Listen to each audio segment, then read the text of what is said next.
साथ संगत जी, निरंकार से बस ये 3 चीजें मांग लो।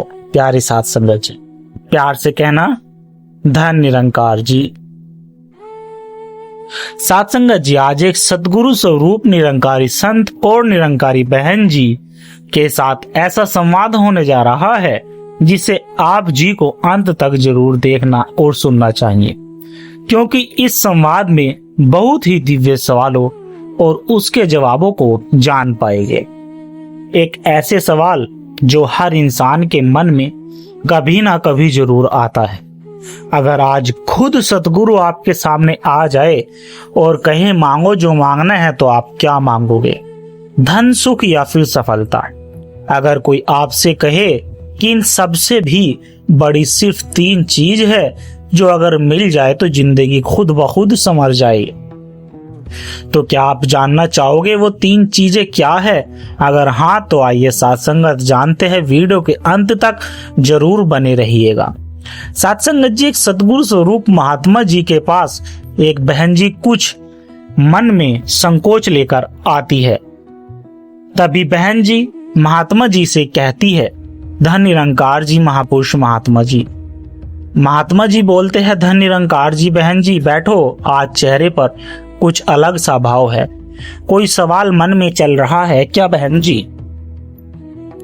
बहन जी बोलती है, जी महापुरुष, आजकल मन में एक ही प्रश्न बार बार उठता है, हम निरंकार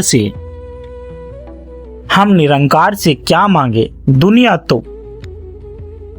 दुनिया में तो हर कोई कुछ न कुछ मांगता ही रहता है, कोई पैसा, कोई सुख, कोई सफलता, पर एक सच्चा गुरसिख आखिर क्या मांगे? संत मुस्कुराते हैं और बोलते हैं, बहुत सुंदर सवाल बहन जी। असल में जब इंसान को निरंकार की पहचान हो जाती है तो उसकी मांग भी बदल जाती है। वह छोटी छोटी चीजें नहीं मांगता, बल्कि ऐसी चीजें मांगता है जो उसे निरंकार की ओर करीब ले जाए।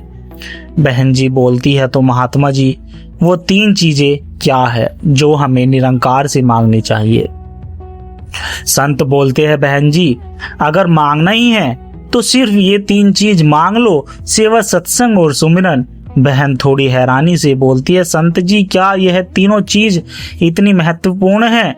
क्या सिर्फ इन्हीं से जीवन संवर सकता है? संत जी बोलते हैं, जी बहन जी, ये तीनों ऐसे खजाने हैं जो इंसान को भीतर से बदल देते हैं। चलो एक एक कर समझते हैं। तभी बहन जी बोलती है, महात्मा जी सबसे पहले सेवा के बारे में बताइए, सेवा का असली अर्थ क्या है? संत बोलते हैं, सेवा का मतलब सिर्फ काम करना नहीं, सेवा का मतलब है निस्वार्थ भाव से बिना किसी अपेक्षा के दूसरों के लिए कुछ करना। जब हम सेवा करते हैं तो हम अपने अहंकार को छोड़ते हैं, और जब अहंकार खत्म होता है तभी निरंकार दिल में बसता है। तभी बहन जी बोलती है, पर महात्मा जी कभी कभी सेवा करते हुए मन में यह भाव आ जाता है कि मैं कर रही हूँ तो फिर क्या करे? संत बोलते हैं, यही तो असली परीक्षा है बहन जी। अगर सेवा में मैं आ गया तो वह सेवा नहीं सौदा बन जाती है। हमें हमेशा याद रखना चाहिए, हम कुछ नहीं कर सकते और ना ही हम कुछ कर रहे हैं, सब कुछ निरंकार ही करवा रहा है, हम तो बस एक माध्यम है बहन जी। भावुक होकर बोलते हैं, महात्मा जी सही कहा आपने, कभी कभी सेवा करते हुए भी मन में अहंकार आ जाता है। तभी महात्मा बोलते हैं, इसलिए बहन जी निरंकार से यही मांगो कि हे निरंकार, मुझे सेवा का अवसर देना और सेवा से नम्रता देना। बहन जी बोलती है, महात्मा जी अब सत्संग के बारे में बताइए, क्या सिर्फ सत्संग में बैठना ही काफी है? महात्मा बोलते हैं, नहीं बहन जी, सत्संग का मतलब सिर्फ बैठना नहीं, सत्संग का मतलब है सत्य के संग रहना। जहाँ सत्य की बातें हो, जहाँ निरंकार की महिमा गाई जाए, जहाँ आत्मा को शांति मिले, वही सत्संग है। बहन जी बोलती है, लेकिन महात्मा जी कभी कभी हम सत्संग में बैठते हैं फिर भी मन इधर उधर भटकता रहता है। संत बोलते हैं, यह बहुत सामान्य बात है बहन जी, मन का स्वभाव ही भटकना है, लेकिन धीरे धीरे जब हम नियमित सत्संग में बैठते हैं तो मन शांत होने लगता है। सत्संग हमें सिखाता है कि कैसे जीवन जीना है, कैसे हर परिस्थिति में खुश रहना है। बहन जी बोलती है, तो महात्मा जी हमें सत्संग में क्या मांगना चाहिए? संत बोलते हैं, निरंकार से यही मांगो कि हे निरंकार, मुझे सत्संग से जोड़कर रखना और सत्संग की बातों को जीवन में उतारने की समझ देना। तभी बहन जी बोलती है, महात्मा जी, अब तीसरी चीज है सुमिरन, इसका क्या महत्व है? संत बोलते हैं, बहन जी, सुमरन सबसे गहरा और सबसे शक्तिशाली साधन है। सुमरन का मतलब है हर समय निरंकार को याद रखना, हर श्वास में उसका नाम लेना। जब इंसान सुमरन करता है तो उसका मन धीरे धीरे शुद्ध होने लगता है। बहन जी बोलती है, पर महात्मा जी, दिन भर काम करते हुए सुमरन कैसे करें? संत बोलते हैं, यही तो कला है बहन जी। सुमरन का मतलब यह नहीं कि आप सब काम छोड़कर बैठ जाए, बल्कि काम करते करते भी मन में निरंकार का ध्यान बना रहे। जैसे एक माँ काम करते हुए भी अपने बच्चे को नहीं भूलती, वैसे ही एक गुरसिक हर समय निरंकार को याद रखता है। बहन जी बोलती है, महात्मा जी, कभी कभी मन इतना उलझ जाता है कि सुमरन ही नहीं हो पाता। संत बोलते, इसलिए तो बहन जी, निरंकार से यही मांगो कि हे निरंकार, मुझे हर पल तेरा सुमरन करने की आदत दे। बहन जी बोलती है, महात्मा जी, क्या यह तीनों आपस में जुड़े हुए हैं? संत बोलते हैं, जी हाँ बहन जी, यह तीनों एक दूसरे के बिना अधूरे हैं। सेवा से नर्मता आती है, सत्संग से समझ आती है और सुमरन से जुड़ाव आता है। अगर यह तीनों जीवन में आ जाए तो इंसान खुद ब खुद निरंकार के करीब हो जाता है। बहन जी की आंखों में चमक आ जाती है और बोलती है कि महात्मा जी, आज समझ आ गया, हमें निरंकार से बड़ी बड़ी चीजें नहीं मांगनी चाहिए, हमें बस यह तीन चीजें ही काफी है। संत मुस्कुराते हुए बोलते हैं कि बिल्कुल बहन जी, जो इंसान सेवा, सत्संग और सुमरन में लग गया, उसका जीवन अपने आप सफल हो जाएगा। बहन जी बोलती है, धन निरंकार महापुरुष, आज मन को बहुत शांति मिली। संत बोलते हैं, धन निरंकार जी बहन जी, बस इन तीनों को जीवन में उतार लो, फिर देखना हर पल निरंकार का अनुभव होगा। साथ संगत जी, पहली पंक्ति, निरंकार से बस ये तीन चीज मांग लो, सेवा, सत्संग और सुमरन। और अंतिम पंक्ति, यही तीन रास्ते हैं जो इंसान को सीधे निरंकार तक पहुंचाते हैं। साथ संगत दास एक छोटी सी साखी रखेगा। एक छोटे से शहर में एक लड़का रहता था जिसका नाम अर्श था। अर्श पढ़ाई में ठीक ठाक था, समझदार भी था, लेकिन उसके मन में हमेशा एक बेचैनी बनी रहती थी। उसके पास सब कुछ था, घर, परिवार, दोस्त, फिर भी उसे अंदर से खालीपन महसूस होता था। हर दिन उसकी जिंदगी एक जैसी ही गुजरती थी। सुबह शाम मोबाइल चलाना, दोस्तों के साथ समय बिताना और फिर रात को बिना किसी संतोष के सो जाना। कभी कभी वह सोचता था, साथ संगत जी, क्या जिंदगी बस इतनी ही है? एक दिन अर्श पार्क में अकेला बैठा था, चेहरे पर उदासी साफ दिखाई दे रही थी।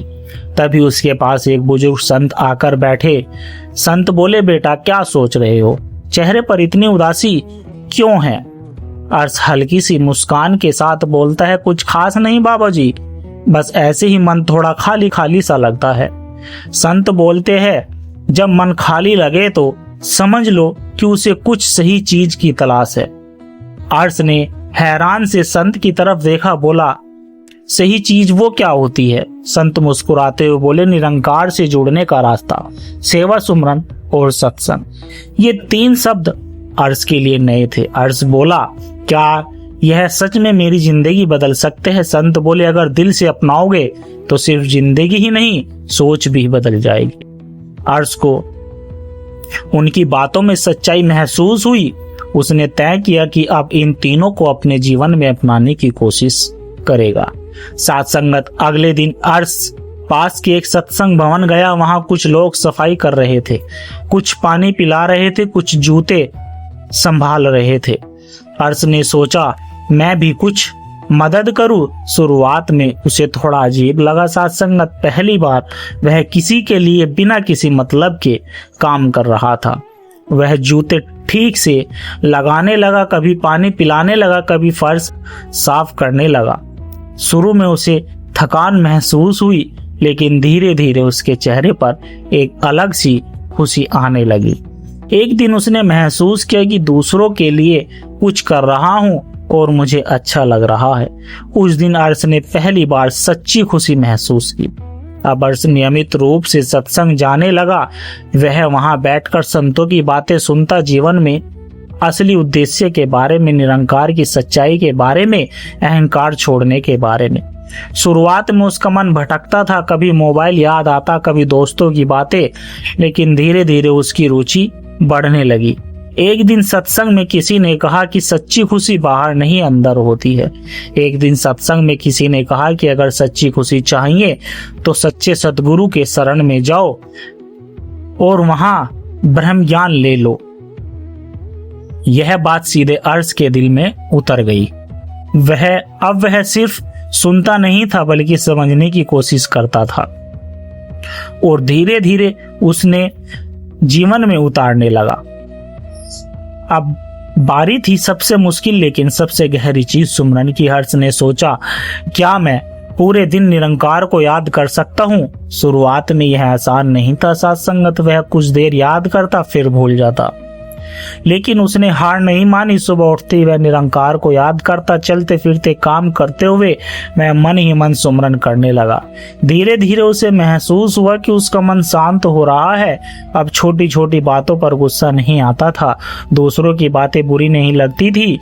उसके अंदर एक सुकून आने लगा। कुछ महीनों बाद अर्श पूरी तरह बदल चुका था। अब वही अर्श जो पहले बेचैन रहता था अब शांत और खुश रहने लगा। उसके दोस्त हैरान थे, तो इतना बदल कैसे गया? अर्श बस मुस्कुरा देता। एक दिन वही संत फिर से उसे मिले। संत बोले, कैसा लग रहा है?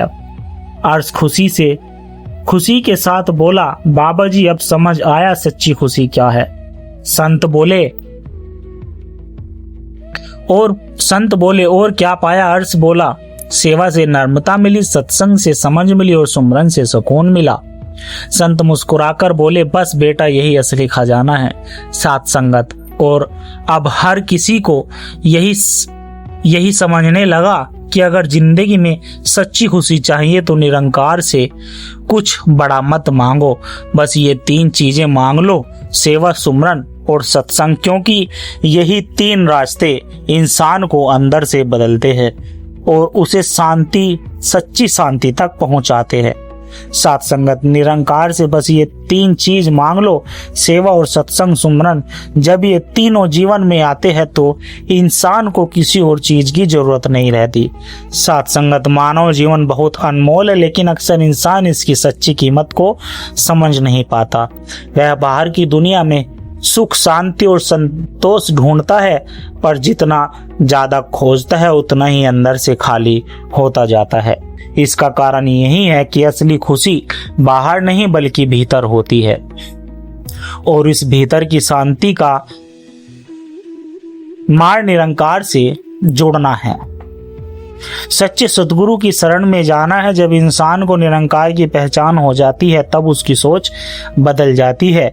पहले वह संसार की चीजों के पीछे भागता था, धन, मान, सम्मान, लेकिन पहचान के बाद उसे समझ आता है कि यह सब चीज क्षणिक है। असली सुख तो उस परमात्मा से जुड़ने में है जो हर समय हर जगह मौजूद है। लेकिन साथ संगत, सवाल यह उठता है कि निरंकार से कैसे जुड़ा जाए। इसका सरल और सच्चा उत्तर है, सबसे पहले बात करते हैं सेवा की। सेवा का अर्थ केवल शारीरिक काम करना नहीं साथ संगत, बल्कि सेवा एक भावना है, निस्वार्थता का भावना। जब इंसान बिना किसी स्वार्थ के, बिना किसी उम्मीद के दूसरों के लिए कुछ करता है तो वह सेवा कहलाती है। सेवा करते समय अगर मन में मैं कर रहा हूं का भाव आ जाए तो वह सेवा नहीं रहती बल्कि अहंकार बन जाती है। सच्ची सेवा वही है जिसमें मैं खत्म हो जाए और सिर्फ तू ही तू रह जाए। साथ संगत, सेवा इंसान को झुकना सिखाती है या उसे नर्मता बनाती है। जब इंसान झुकना सीख जाता है तब वह निरंकार के करीब आ जाता है, क्योंकि निरंकार को पाने के लिए दिल साफ और विनम्र होना जरूरी है। साथ संगत, सेवा करते करते इंसान का मन भी साफ होने लगता है और उसमें प्रेम, दया और करुणा के भाव उत्पन्न होने लगते हैं। साथ संगत, अब बात करते हैं सत्संग की। सत्संग का मतलब है सत्य का संग। जहाँ सत्य की बात होती है वहाँ निरंकार की महिमा गाई जाती है। जहाँ जीवन के सही मार्ग की शिक्षा मिलती है वही सत्संग है।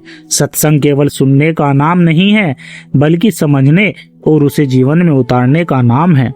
अक्सर ऐसा होता है साथ संगत कि हम सत्संग में बैठते हैं लेकिन मन कहीं और भटक रहा होता है। यह मन का स्वभाव। लेकिन जब हम नियमित रूप से सत्संग में बैठते हैं तो धीरे धीरे मन शांत होने लगता है। सत्संग हमें जीवन जीने की कला सिखाता है।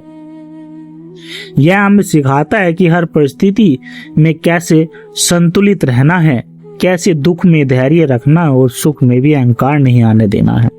सत्संग से हमें सही और गलत का फर्क समझ में आता है। यह हमारे अंदर सकारात्मक सोच विकसित करता है और हमें आत्मिक रूप से मजबूत बनाता है। अब सबसे महत्वपूर्ण बात है सुमरन। सुमरन का अर्थ है सत्संगत निरंकार को हर समय याद रखना। यह केवल बैठकर नाम जपना नहीं है बल्कि हर काम करते हुए मन में उस परमात्मा का ध्यान रखना है। जब इंसान सुमरन करता है तो उसका मन धीरे धीरे शांत हो जाता है। उसके अंदर की बेचैनी खत्म होने लगती है। वह छोटी छोटी बातों पर परेशान नहीं होता बल्कि हर परिस्थिति को स्वीकार करना सीख जाता है। सुमरन इंसान को अंदर से मजबूत बनाता है। सुमरन की सबसे खास बात है साथ संगत की इसे कभी भी कहीं भी किया जा सकता है। इसके लिए किसी विशेष समय या स्थान की जरूरत नहीं होती। चलते फिरते, काम करते हुए, यहाँ तक कि सांस लेते भी सुमरन किया जा सकता है। जब सुमरन जीवन का हिस्सा बन जाता है तो इंसान हर समय निरंकार के साथ जुड़ा रहता है। सेवा, सत्संग और सुमरन ये तीनों आपस में जुड़े हुए हैं। सेवा से नम्रता आती है, सत्संग से समझ आती है और सुमरन से जुड़ाव आता है। जब यह तीनों एक साथ जीवन में आ जाते हैं तो इंसान का जीवन पूरी तरह बदल जाता है। उसे बाहर की चीजों में सुख ढूंढने की जरूरत नहीं रहती क्योंकि वह अंदर से संतुष्ट हो जाता है। आज के समय में इंसान बहुत व्यस्त हो गया है। वह दिन रात भागता रहता है लेकिन उसे यह नहीं पता कि वह किस दिशा में जा रहा है। ऐसे समय में सेवा, सत्संग, सुमरन उसे सही दिशा दिखाते। यह तीनों उसे जीवन का असली उद्देश्य समझाते हैं। इसलिए अगर हमें निरंकार से कुछ मांगना ही है तो बड़ी बड़ी चीजें मांगने की जरूरत नहीं। सत्संगत बस यही मांग ले कि हमें सेवा करने का अवसर मिले, सत्संग से जुड़े रहने का सौभाग्य मिले और हर समय सुमरन की आदत मिले। क्योंकि जब यह तीनों हमारे जीवन में आते हैं तो हमें और कुछ मांगने की जरूरत नहीं रहती। तब जीवन में सच्ची शांति, सच्चा सुख और सच्चा आनंद अपने आप आ जाता है। साथ संगत, सेवा, सत्संग और सुमरन ये केवल शब्द नहीं बल्कि जीवन को बदलने वाले ऐसे तीन